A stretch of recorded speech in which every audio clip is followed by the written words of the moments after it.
Hi, my name is Rob and I'm the head of product here at Zaapi. And today we're going to walk through how to set up Shopify triggers. So the first thing we need to do is to make sure we have a Shopify store connected.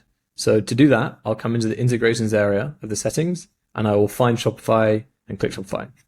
If I haven't already connected, then I'll click connect more and I'll go through the process of adding my store link and just one click connect. Very simple.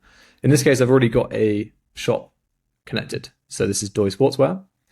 The next thing I need to do is I need to go to the automations area and go to Flow Builder. In Flow Builder, I can create a new flow, click custom flow, and then add a trigger. So in the trigger settings, once you select this, you'll see there's a range of different Shopify triggers that I can use in addition to all of the other non-Shopify triggers. But in this case, let's use a Shopify trigger. I can either do order placed, which obviously will trigger when a customer places a new order, when an order is marked as fulfilled, when an order is canceled, if a new customer is added, or finally, if a checkout is abandoned. In this case, let's choose Shopify checkout abandoned. So what this will do is this will trigger a new WhatsApp message to a customer based on the mobile number they entered at checkout if they didn't complete their checkout within 20 minutes of starting it. So Shopify will always consider a checkout abandoned after around 15 to 20 minutes if that order was not completed and paid for. So what I'll do here is I will select the Shopify account that I want to use. In this case, it's Doi Sportswear. And then I will do the following. I can either add a time delay. So if I want to extend that period from 20 minutes to maybe an hour, because I think 20 minutes is too short, then I can add a time delay and I can select whatever I want in here, hours, minutes, days. I think it's fine though. 20 minutes should be enough. And so I will next send a WhatsApp template message.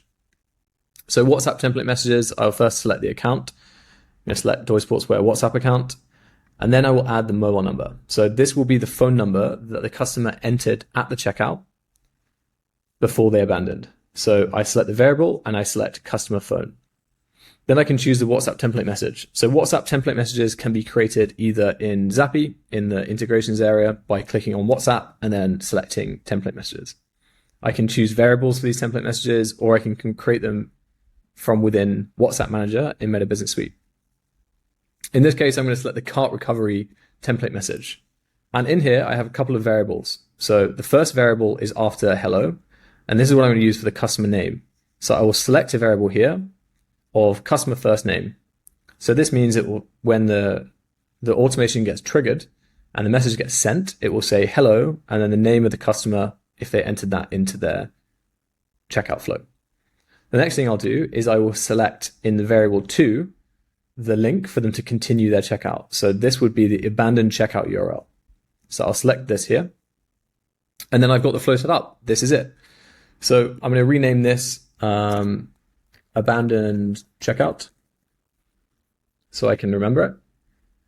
And then I'm just simply going to publish the flow. So as soon as that's published, let's come back in around 15 to 20 minutes and see what happens when a checkout gets abandoned. Okay, so we're back 15 minutes later, and you'll see that this message has now been sent. So this update from Doi Sportswear, the template message that I selected, came back with, hello Rob, come back, you left some items in your cart. It gave me a coupon code, and it gave me a URL to go and continue my checkout. So that's actually it. That's how you can recover abandoned checkouts from your Shopify store with Zaapi in a few clicks.